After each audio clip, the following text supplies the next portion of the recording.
You're listening to The Big Lift, the podcast of Web Trends Optimize, the CRO solution that enables marketers and developers to maximize the ROI on their digital properties. Web Trends Optimize is a powerful, feature-rich and easy-to-use solution, all delivered within a fixed-price contract with no additional cost for increased functionality ever. During these podcasts, we meet some of the key influencers within the marketing and conversion world to understand their roles and examine their challenges. Most websites are the primary window for a company to sell its products or services. However, unlike in physical retail, the shop window often doesn't excite its audience or change as often as it should. So today I'm in conversation with George Beverley, Insights Director at UX research agency Insightful UX. We discuss why website owners should think about the customer journey being baked in early to the development process, rather than concentrating on the look and feel first. George, your LinkedIn account mentions that your career has gone the long way round. Can you tell me what you mean by that? Sure. Yeah, well, I suppose I started off, I went to art college and studied to be a designer. And then after leaving college, I ended up actually being a copywriter in advertising agencies. And then from being a writer, actually, I realized I wasn't very good at that. And I almost went back to being a designer, art director. Mm-hmm. And then so I've gone from designer into advertising. Then I went back into design. And then I went into direct marketing agencies as a creative. So I started to sort of learn a bit about data there. And then I started towards, I suppose in the last 10 years, get my head around the whole digital thing and how that all worked. And I guess the common thread and what I mean by the long way round is that, research and data has kind of followed me right the way through that journey. Okay.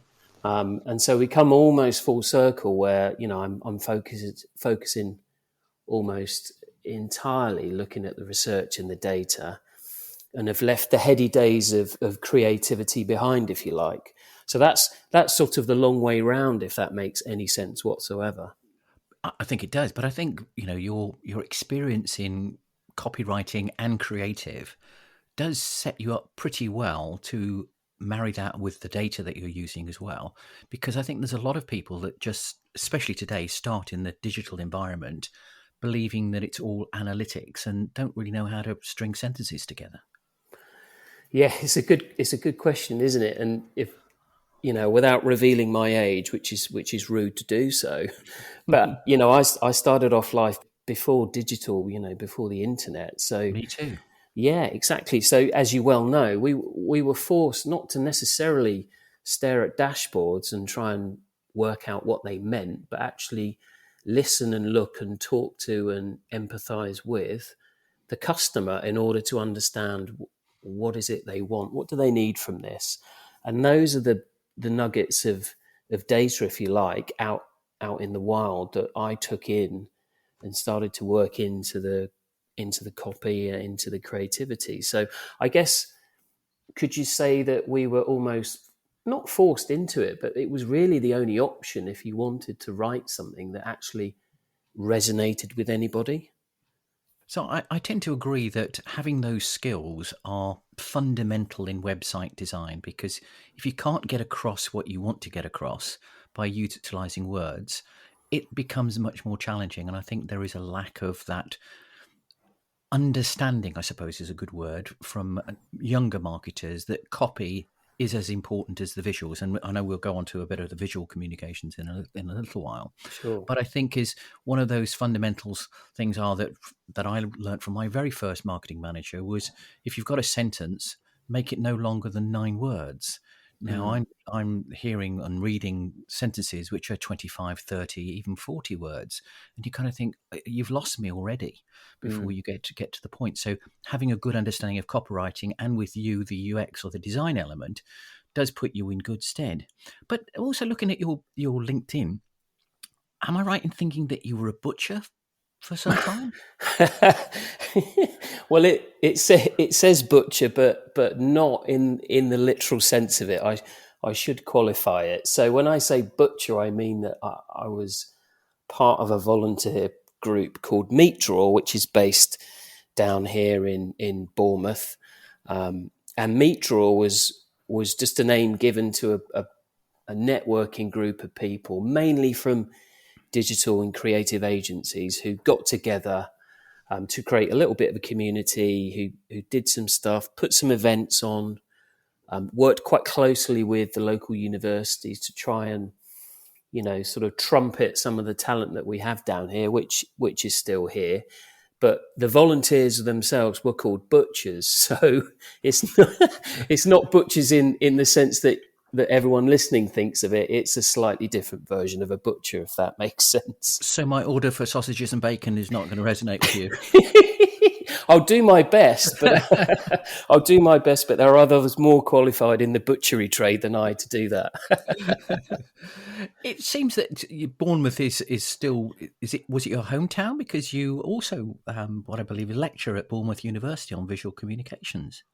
Yeah, that's right. I mean, it's not. I didn't grow up down here, I should say, but I moved here in about 2003.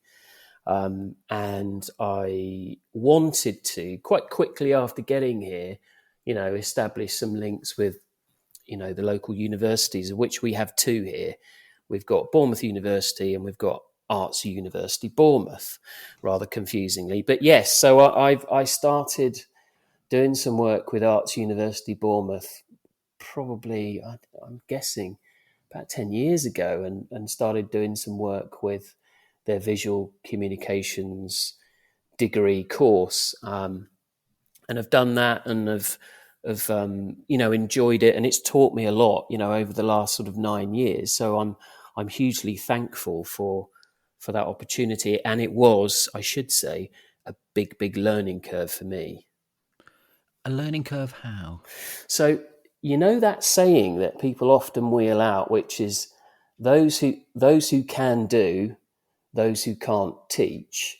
Well, yes. I would like to sort of debunk that myth, because when you teach someone how to do something, what you're actually doing is, number one, is you're teaching yourself. And number two is you're focusing on not what you say, but what they hear and what they can take away and then act on as a result of you saying something to them. And so that was a skill that I had to learn. And it took me probably a good 2 or 3 years to do that, if I'm honest.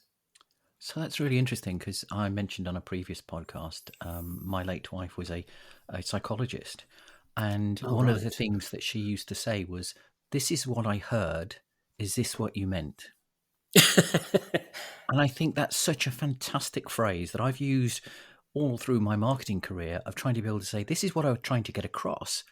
But is that what people are seeing or hearing or listening to? Because it comes across quite differently. And because we're not actually using speech, we can't use the way that we speak, the emphasis and things like that, to be able to get across what we mean a lot of the time. So your kind of thing about visual communications is great, because they also say a picture says 1,000 words. And I think it's quite an interesting aspect, especially putting that together with your copywriting skills and UX skills, that you've probably got something that's pretty unique. Do you use those kind of visual communication teachings in your day-to-day work? Yeah, very, very much so, because as you say, I think the definition of a communication is it needs to be sent by a sender, received and understood by the recipient, right? So it's a two-way thing. Without that, there is no communication. So I've used those skills, but not just, it's the mix between the visual and the words. In many ways, it's the ultimate double act, isn't it? Mm. It's like it's like the Morecambe and Wise. You can have a straight guy, a funny guy, and you can play around with that dynamic when you've got words and pictures.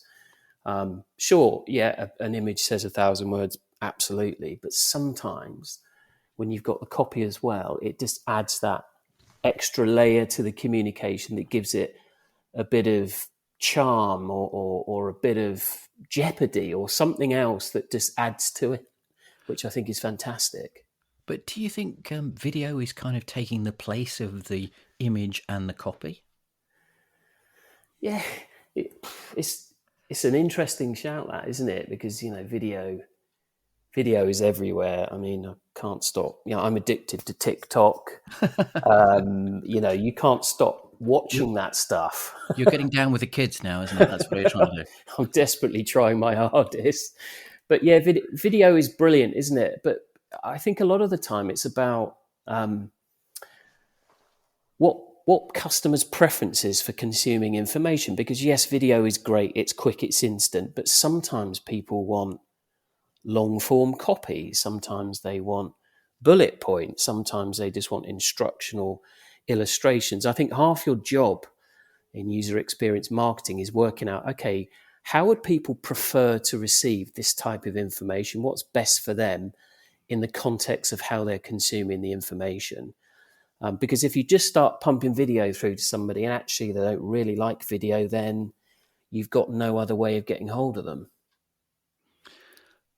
It's a visual communication. So in this aspect of visual communications, I should say, is there anything that marketers should be looking at from an aspect of web design and visual communications? Are there any tips? Yeah, I mean, there's some really really simple tips around website visuals, which is wouldn't be alien to anyone using visuals in any other medium except website. Which is, number one, is make them relevant, make them aspirational, make them reasonably good quality. One of the big things that puts people off websites is when they look at low resolution imagery that looks like it's been photocopied 1,000 times. It gives them the sense that the website owner doesn't really care too much about them, or that there might be something wrong with it. Is it fake? Is this a scam? One of the big things about those horrible phishing emails that you get is, a lot of the time you can work out, that's a really really low res logo from my bank. Is it actually legit? Yeah. So the quality of the visuals, is hugely important, but also how and where you put the visuals. Make sure that they're prominent. And if I don't want to get too technical, but you can use some tips like the F-shape gaze pattern, which people often use on websites, which means if you drew a giant F on the screen, the top bar of the F is generally from left to right where the eye scans. Then it goes down the left-hand side and it goes down to the middle of the F bit, and it scans left to right down there as well. And then it goes down the page vertically from top to bottom. So if you start to understand the hot spots where people are looking, sometimes that's the best place to put some of the imagery or some of the call to actions, if you like. One of the things that I would say that most, what I would describe as mature companies, will be able to have in their own photographers or their own graphics department, things like that. But there's a lot of websites that you see now, especially in the last 2 years during COVID, that were starting up, that were using stock images. Does that turn people off? I don't have any firm evidence to say either way, to be honest. But what I would say is that I have seen instances where very similar brands and services have used almost exactly the same stock image. And it must be a scenario where the customer is looking at it and going, oh, hang on a minute, I've just seen that image, or did I? Or maybe it makes them think twice about it. So yes, it's great stock images, aren't they? Because it allows people to make something look professional without having to invest in a photo shoot. But you're not the only person licensing that stock image. So I think what you should probably do is do a bit of due diligence and double check what your competition are doing, and just see whether or not they're using the same type of photography as you, just to make sure that you're not, going to duplicate. I'm assuming that this visual arts lecturing is to do with non-marketing people. Would I be correct in that? Yeah, sometimes. So most of the students I tend to work with, I'll work with the students in the first year. So these are students who've come out of, if you like, formal education. They would have done their sixth form or something like that. So they're into the they're into sort of art school for the first time, so they've got some exposure, to art or design or something of that ilk most of the time, but not always. So they've been they've been taught in the way that you and I and the folks listening would remember, and at your art class at school or your design or Mhm. your tech class.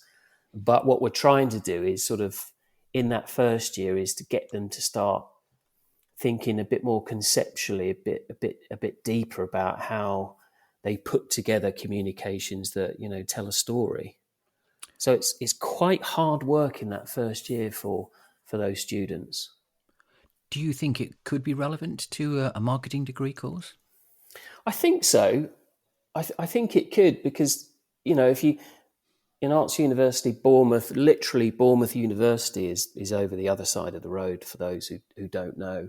Mhm. Um, and one is an arts university focusing on the creative aspect, and then at Bournemouth University, it tends to be a bit more um, academic around some of the marketing elements, and it gets more into channels and ROI and some of the theories behind it. But I do believe that I think you need both. Yeah.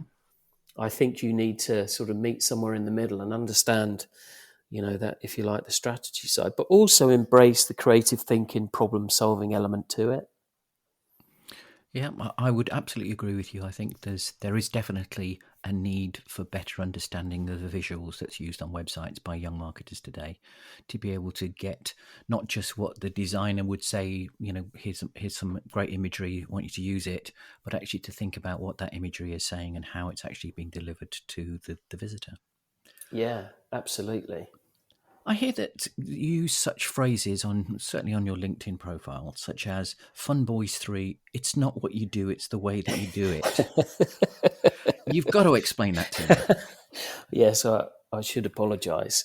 Um, that was that was a newsletter that I wrote, which I try and write every week, called The Audience Detective. And what I was talking about in It's Not What You Do, It's the Way You Do It is actually a story about Roberto Martinez, the uh, Belgium international football coach. And I happened to watch a brilliant documentary on him on BBC iPlayer, and I understood how he used data to build what has been a very successful team. I think they're number 2 in the world rankings at the moment. Wow. And the thing about it is that, and I didn't realize this until I watched the show, is two things. Number one, Belgium's a small country. Yeah. Uh, it's very small. It's got a finite resource in terms of players, which means he's got a finite resource in terms of budget, but also that football is essentially a low scoring sport. It's not like basketball, perhaps not like rugby. You've got plenty of nil-nils out there. So Yeah. actually, what Martinez has done is understood he needs quite a lot of data to make the most of what he's got. And so I called that issue, I think, well, I talked about it as think small, because the way that he used data, and let's face it, most professional football teams have got a lot of data, but the way he did it was really smart. So yes, he used all the data from how many goals did they score, how many goal assists, but also he went and saw how these players were behaving on the pitch. He understood how they interacted with the coach, what happened to them when they got substituted, what type of rapport did they have with the referee and the rest of their teammates. So he used, relatively small amounts of data to help him decide which players to invest in, which players, were perhaps on their way out, etc., etc., etc. So the point was, yes, lots of people do it, but the way that he did it was really, really impressive. Hmm. It's unusual you use the word "think small." I think most marketers think big rather than thinking small. They're in the big picture, broad brush strokes, rather than going down into the detail, as we talked earlier about the content and the imagery and things like that. You mentioned in our earlier discussion that you see that websites are often promise a great deal, but end Mm. up with unmet user expectations, I think is how you describe it. Why do you feel that's the case? Well, I think a lot of the time, and I'm speaking purely from experience here.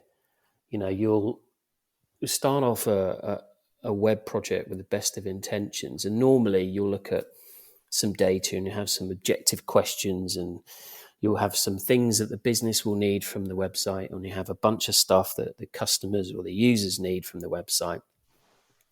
And up until a point, usually just after you perhaps put together some wireframes and made a site plan and all that type of stuff, when it gets into the visual design stage, when it gets into that stage where people can start to see it and go, oh, okay, I can see this looks like a website. All of a sudden, the objectivity seems to go out the window. And then the conversation tends to be, well, I'm not sure I like this color, or I don't like this font. I'm not sure about this. So all of the great stuff you've done up until that point almost disappears out the way. And it's a real skill and a job for UX agencies to make sure that you get to that stage and stick to it in the objective way that you covered off the first 2 or 3 phases. I'd have to say I'm guilty of that. I've done that in the past. I think everybody does. It's instinctive, isn't it? Because the problem we have that up until that point, it's very abstract. Yes. Use cases or all the documentation you have up until that point, let's face it, is relatively dry and turgid.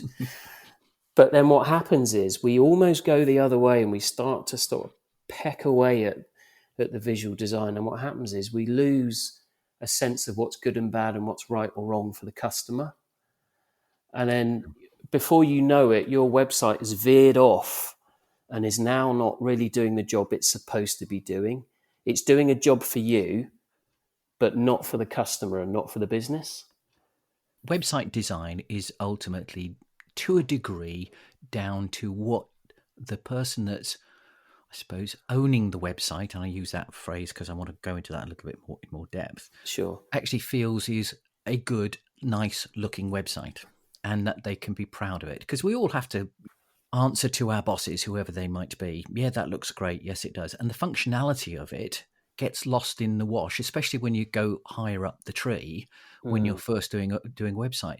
The question I'm going to ask, and this is one I think is, you're going to say, well, it depends, but who's ultimately responsible for the look and feel of the website? I guess the ultimate responsibility is with the UX agency, the UX professional, or if they've got that type of person in-house, they might be called something slightly different, product manager, for example. But I think you need to have someone owning it on behalf of the organization and representing the customers and the users also. It must be challenging being that UX designer or that UX agency, that you do all this wonderful work, and as you mentioned, they get to, oh, I don't like that color or whatever, and the MD or the CEO says, that website just doesn't do it for me. It must be a real challenge to be able to get those people on board when you don't have access to those people necessarily. I'm thinking larger organizations, to be able to understand what they desire out of it. So it's kind of the schedule of work at the beginning needs to work out, what are you trying to do with the website, and what's the, I suppose, the end result of that. And design is something which is nice, but it's not ultimately something that is going to make it perform ultimately better or worse. It will do, I'm sure. But if somebody doesn't like the website or doesn't like the way it functions, and I would say like rather than functions, they generally have the last call, do they not? Yes, they do. And I think the trick here is to use, what many have called a pre-mortem rather than the post-mortem. Do the pre-mortem. So before you get anywhere near building or speccing it out, I like to have a conversation with everybody, including the boss, and to talk to them and say, look, this is where we are going to fall out.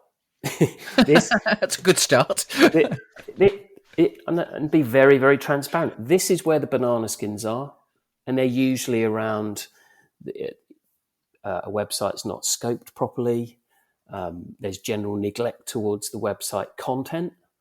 And then the other banana skin is going to be when we get to visual design. So what will happen is, and I talk like this, I'll say to the CEO, I say, you'll ask me, it doesn't quite pop.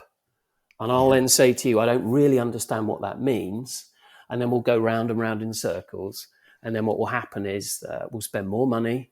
Whilst we're doing all of this merry dance, over here on the left-hand side, your competition is serving your customers whilst we're having a little bit of a ding-dong about whether or not it's blue or red.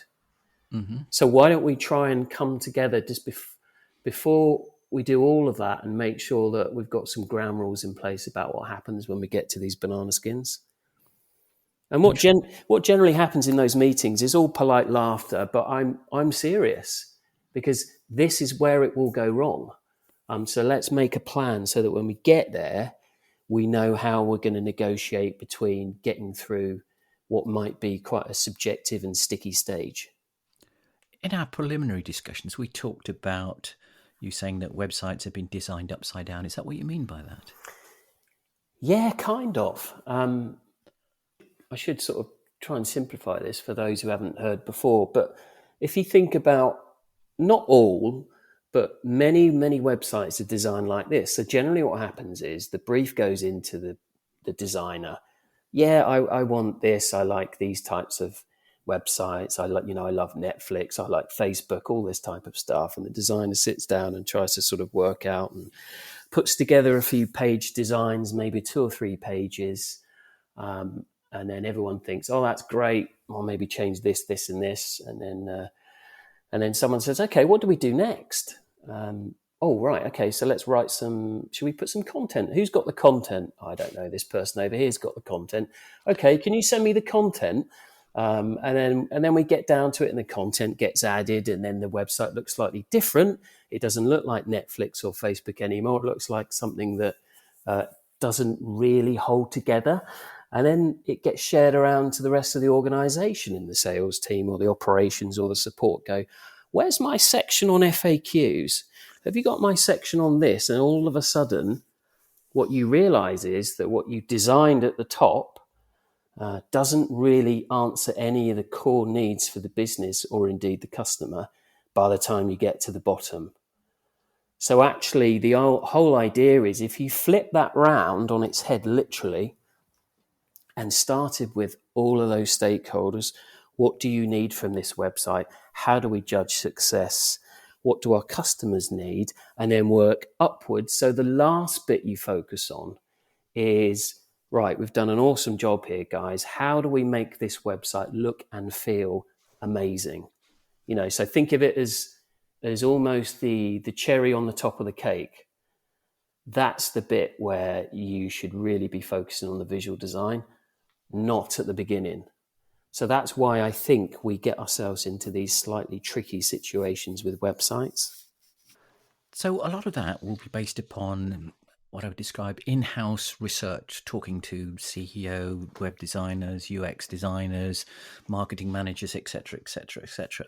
Do you actually believe that actually trying to understand the customer by talking to their customers is valued? Yeah, absolutely. So I should say, in my day job, we would be doing both. We would want to understand 2 things really. What does the business need from this site? Because someone's got to pay for it. So what are those needs? And we'll also talk to, some people who've got experience working directly with the customers, customer services, sales, support, etc. But then we'll get them to say, look, can you put us in contact with some of your customers, some of your users, and then we can find out what they like or what they need improving on your current website. And then we'll gather all of that data together. So then you've got a really good view, almost inside out and then outside in.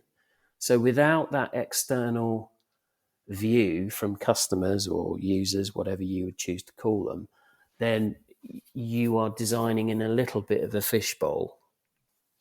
But if you ask a client for their customers so you can contact them, surely they're going to follow the path of least resistance and give you the customers that they like the website or they like what they do.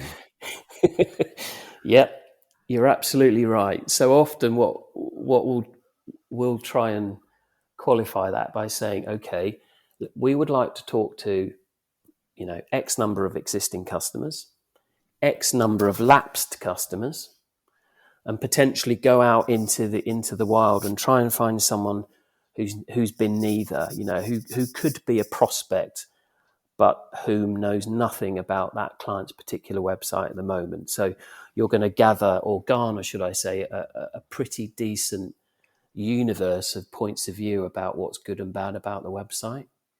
So you're right. If you just, it's a bit like showing the drawing to your mum, isn't it? She's always going to say, "Oh, it's wonderful, dear, isn't it?" And then she'll sort of raise her eyes at someone else when they look at it. So you're right. You've got to be a bit canny about who you ask for opinions. And equally, you need to be clear to clients when you say, look, we are going to get some things that you're not going to want to hear. But what we're going to attempt to do is pick out the data points within what we hear to make sure that we improve the current experience, because no one's going to get it right first go. Do you use surveys, online surveys, for getting the effectiveness right? Yes, we do quite a lot.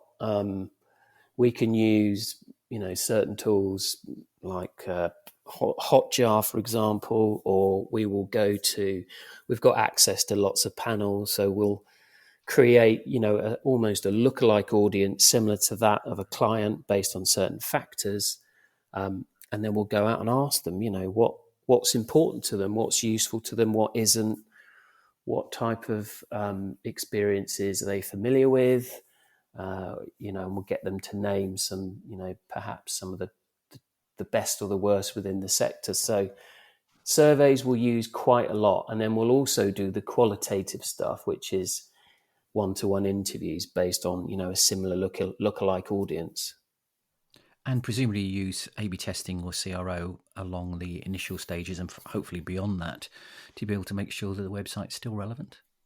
Yeah, absolutely. And I think it's a good point, that, because, what I and we like to do at Insightful is we do want to, and I almost think about them in two separate stages. I think about almost, in inverted commas, lab research, when we're talking one-to-one with customers, or we're looking at surveys. But then, you want to make sure that you're running this stuff live, through the A/B testing stuff.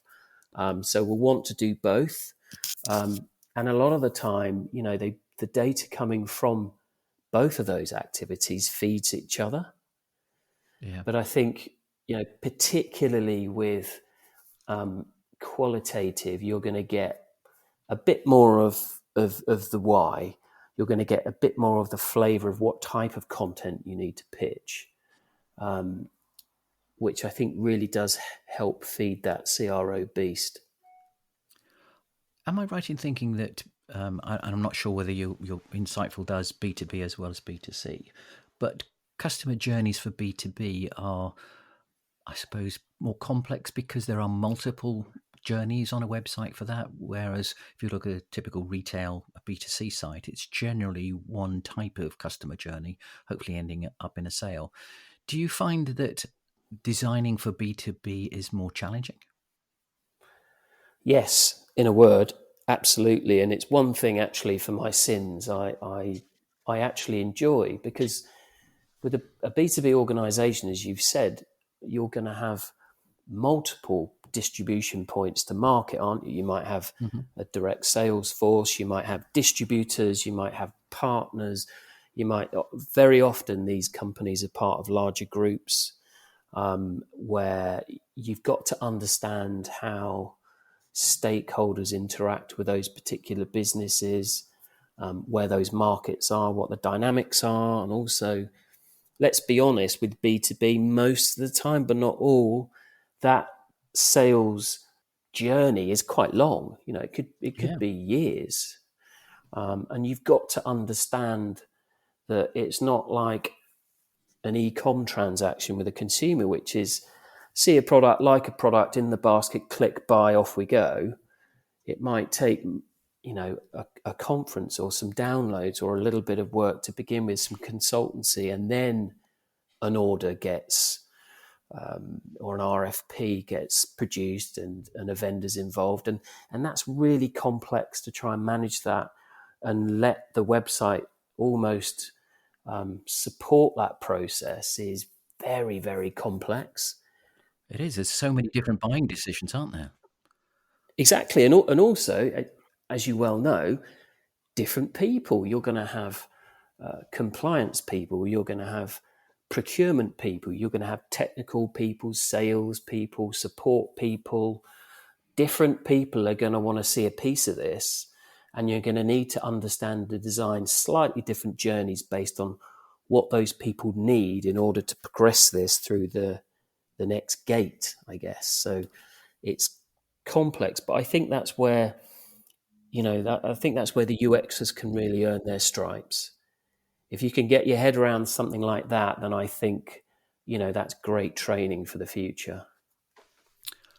I think just as one final question that I'd like to ask before our time is up is, what do you believe are the most important elements of a great website? Wow, that's a great question, that, isn't it? Almost clean bowled at the wicket with that one. I saved it to the end. You did, didn't you? The umpire's finger goes up, as it were. So Right. the most important elements of a great website, I suppose it's about timing, and it's that, shall we call it the early engagement window? Mm-hmm. So we've got, as you know, as obviously the guys listening will know, we've got a very short amount of time to acknowledge the user for the first time when they hit our website, to go, hello, thank you for visiting.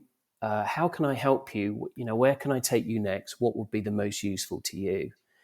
And it's that, almost those first few seconds, that, and if it's a homepage or a landing page, it's the bit where you're almost a bit like a front of house person at a restaurant, where you welcome someone who's walked in, and then you say, good evening, do you have a reservation? Yes. Would you like a drink at the buffet before you sit down? Or can I bring you the menu straight away? You've got to do that sort of concierge bit really quickly.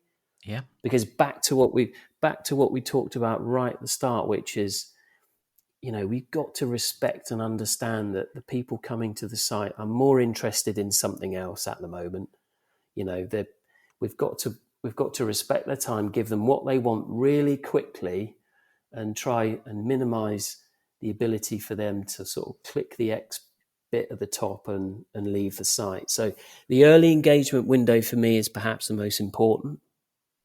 I don't know if that answers your question.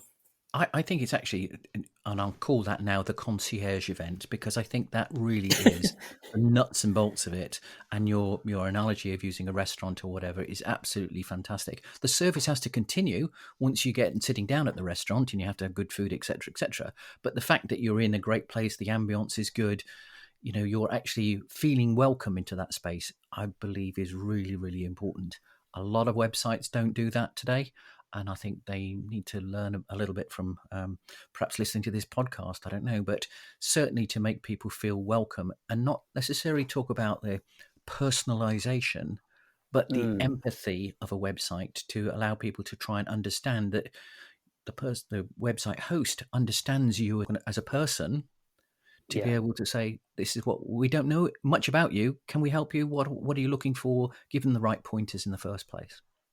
Yeah, absolutely, and you're right. It's the guilty parties. They'll jump straight into the sale, or here's some products, or here's some services, and they'll forget that bit at the beginning, which is, we're really glad that you clicked that post or you clicked that ad, and we're glad that you're here. Now we need to know where's the best place to take you.